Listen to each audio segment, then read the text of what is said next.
11 years ago, Splinter Cell Conviction was released to the public. The only reason I know that is because today Facebook reminded me that I bought that game 11 years ago. Now, hope you don't mind if I make a drink. Now, when it comes to that game, I absolutely love that game. I was at Best Buy, bought it, and drove it home. That's where the photo comes from. And I gotta tell you, I was dying to get home. I mean, I was in such a rush to get home. I did not get a speeding ticket or anything like that, but man, was I so happy when I finally made it home. And I cracked that game in, got the updates. Wasn't too happy about that, but it was okay. And I'm playing the game. And as I'm playing the game, I realized that this whole game was about blood. This is a blood orange, by the way. It's about family. As I play that game, I realized that these guys at Ubisoft, they really, and I mean really, really wanted us to get into this game, play this game, and enjoy this game. But there was a problem. The problem was they did not have a Splinter Cell the way we think of Splinter Cell. You ever notice? Sorry, lots of seeds for the lemons. You ever notice that there's two classes of Splinter Cell people? There are people who have played Pandora Tomorrow. These guys are nuts. And then there's the guys that have played the original Splinter Cell. Those guys are different too. But you know, they're guys and gals.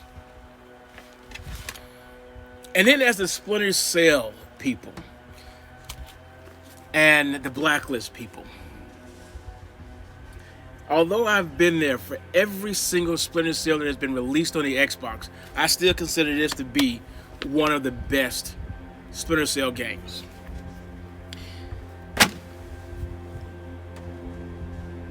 Kind of.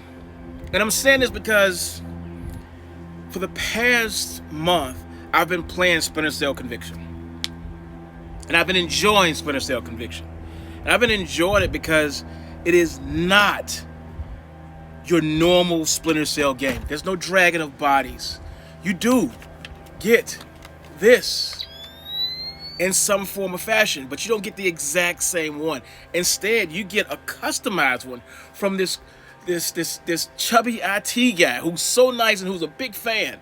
And in that game, one of the things they constantly talk about, and it's so aggressive. They always are saying, "Sam, you're a has-been. You're an old guy.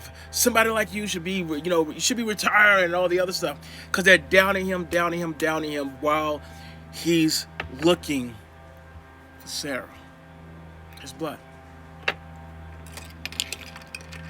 And as I play that game, I realize I love that game.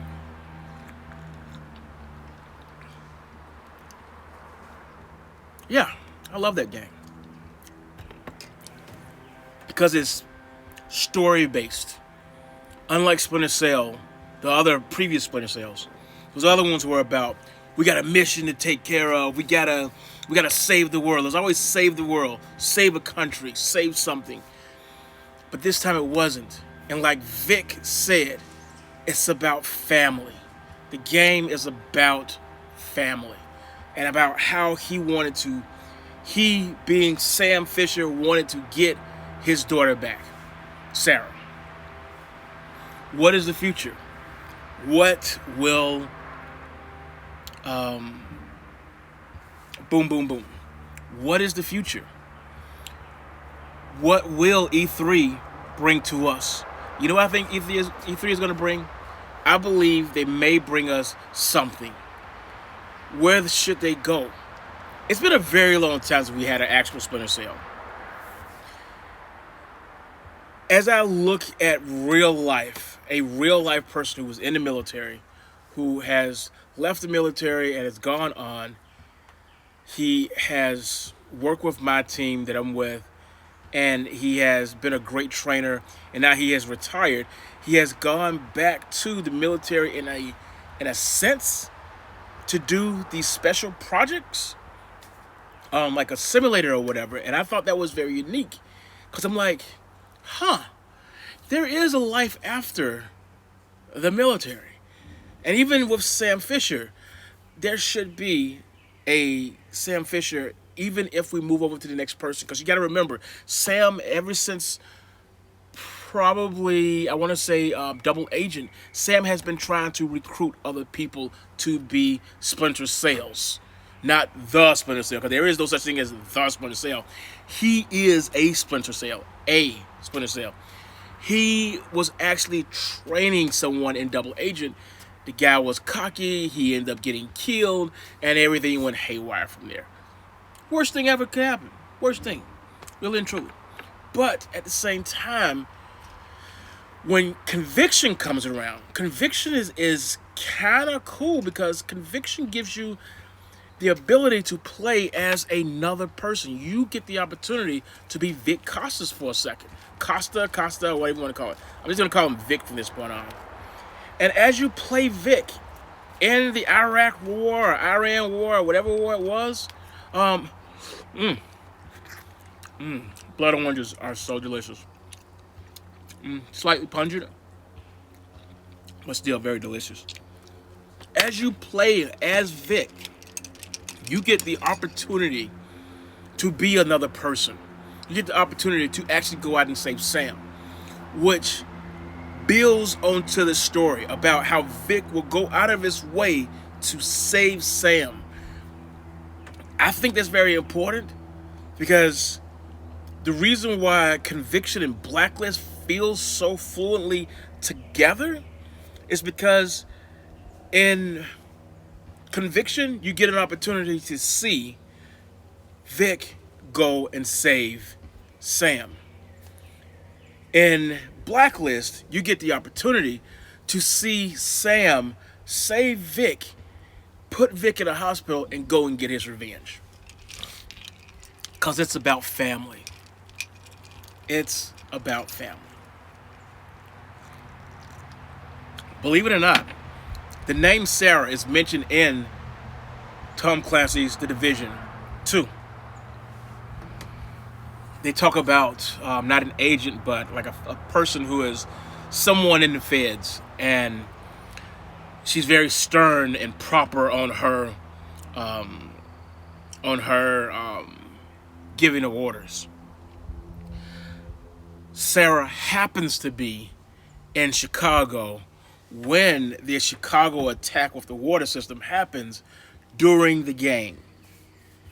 That's just pure circumstance. Pure circumstantial. When Sam goes to pick up Sarah in the helicopter and meet her for the first time in a very long time, Sarah is wearing green. That's not a coincidence. I don't think that's a coincidence. I'm theory crafting here. I don't think that's a coincidence. Splinter Cell Conviction is so important because Splinter Cell Conviction was, at least in my opinion, was supposed to be part of that holy grail of video games. That generational thing where you have one game that you can play for a decade. And it is hard to do. It is possible to do. We're starting to see games like The Division 1, The Division 2, maybe, last more than just 1 or 2 years. I still play Division 1 right now. If you say, hey, Carl, give me your tag, I'll send you a request and let's go play survival right now. Let's go 2 against the world. I'm like, I'll do it. I love that game. It is one of the best games out there. The survival mode gives the game much more playability. The Division 1. When you play the game, Splinter Cell Conviction, you get an opportunity to try to save not just Sarah, but also save Washington, D.C. And you're doing this mainly because you're going under president's orders. You're trying to save the president. Believe it or not, I believe the same president is in order. She is still in power when Blacklist comes around. I think it's the same president. I'm not 100% sure.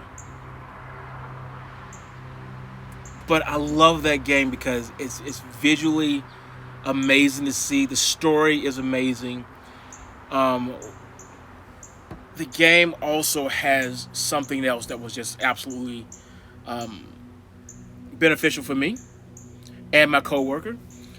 I traveled with my Xbox whenever I would go to these different hotels and everything. Just traveling for work. And as I did that, there were some parts, some co-op parts, where you needed two people to do one thing to complete the mission. I was able, boom, boom, boom. I was able to get my coworker and me sitting on one chair, him sitting on the other chair. The television itself was a split screen, and the two of us can be on one game, one game. Shit. Boom, boom, boom. So the coolest part about boom, boom, boom. One of the beautiful parts about Splinter Cell Conviction was the split screen feature. One game, one console, two joysticks, two people could sit on the couch and play the game side by side, sharing the same screen, and get the game done, get missions done. This is a awesome father-son, father-daughter, whatever, cousin. Two people can interact and play on the same team at the same time and help each other. It's true co-op play. True co-op play. That was amazing to actually experience in the game. It's still there. You can go play it right now. Go plug it in. Buy it. See if you like it. Kick the tires around if you want to. Now, one of the weird things is the controller part of Conviction was probably not the best. They were trying to get this fighting stance that just didn't work out too well. At the same time, when Blacklist came out, Blacklist was totally different because Blacklist was easier to the point where my coworker said, "Why didn't we play this game first?" And I told him because I needed the achievement points in the other game before I needed to go into the Blacklist.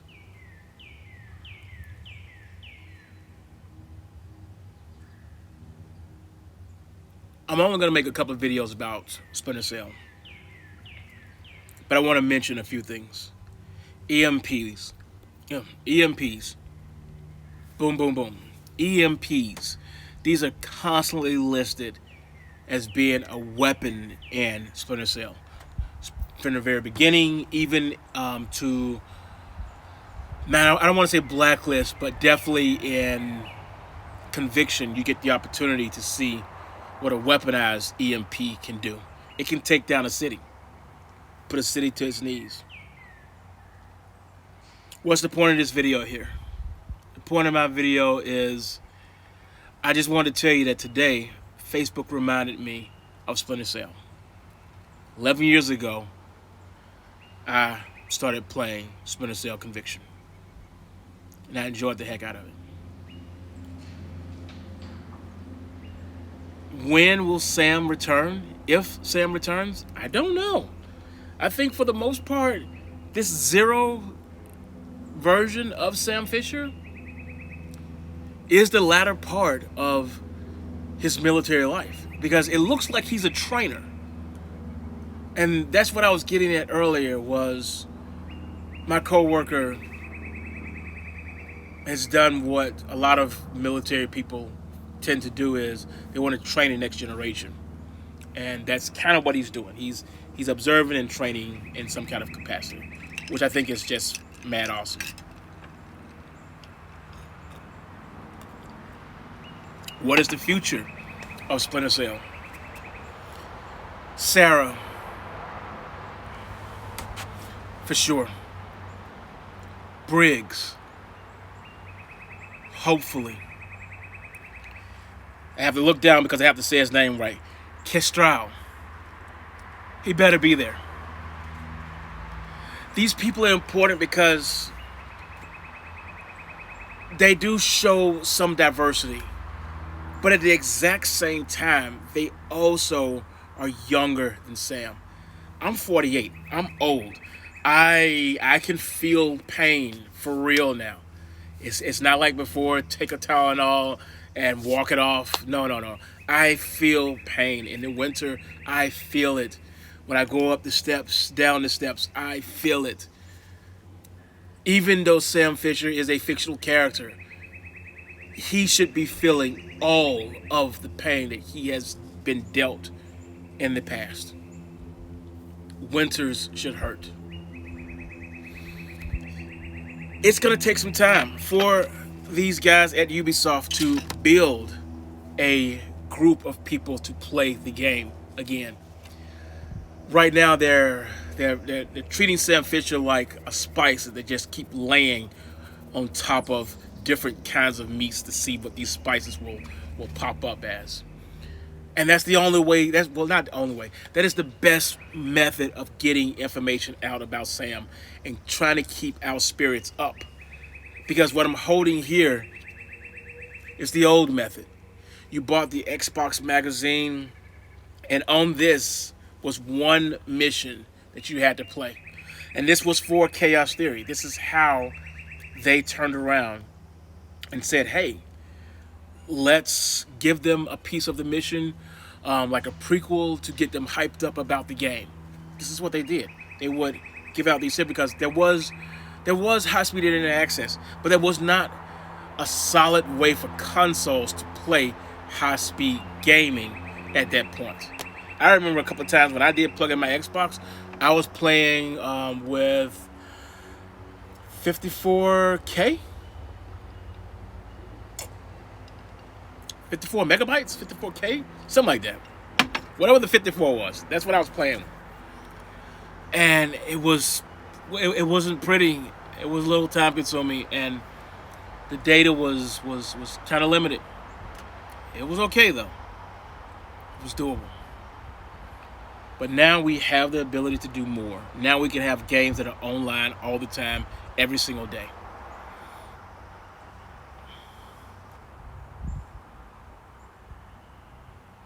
It's a nice day outside. I'm going to enjoy my day. I'm going to finish my blood orange lemonade. I will definitely filter some of this pulp out for sure.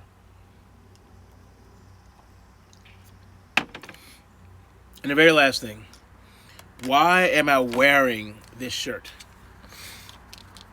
Well, believe it or not, when Splinter Cell Conviction came out, Splinter Cell Conviction gave us the first real time ever that a Splinter Cell had a downloadable content. It had real DLC. And it actually had two different modes. One mode was the campaign mode, which is cool. The other mode was this co-op, single-player, brand new mode. It was just mad awesome. And you even had the ability to change out your clothing so that you could put on a Russian fight suit, a stealthy American fight suit. You could put on, what do you call those guys? Mercenary outfits. And there was even one, which I'm kind of dressed up now as the urban warrior or urban outfit, which was basically a pair of jeans, night vision goggles, your pistol, of course, your watch, of course, and freaking, did I already say Adidas shirt? Yeah, Adidas shirt. And it wasn't really an Adidas shirt. It was actually a soccer jersey, and it was so cool because it had the Russian logo. You know, the USSR logo with the double-headed eagle. Oh my God, that was absolutely amazing. Absolutely amazing. That's the reason I put a picture over here somewhere. So that is the end of me yapping. Hopefully next time I'll be a little bit more focused, and I believe the next video will probably be the last one because I talked a lot about Splinter Cell Conviction, how Splinter Cell Conviction is a good game, but it's not really Splinter Cell as you knew it. Those guides that I showed you, I didn't have to have those guides to even play the darn game.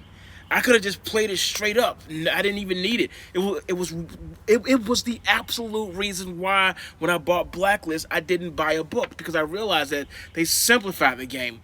They simplified it for the more casual gamer, and not just for the casual gamer, but for somebody who just wanted to kick back, play it, and enjoy the story. And I enjoyed the story. That's all I have to say for now.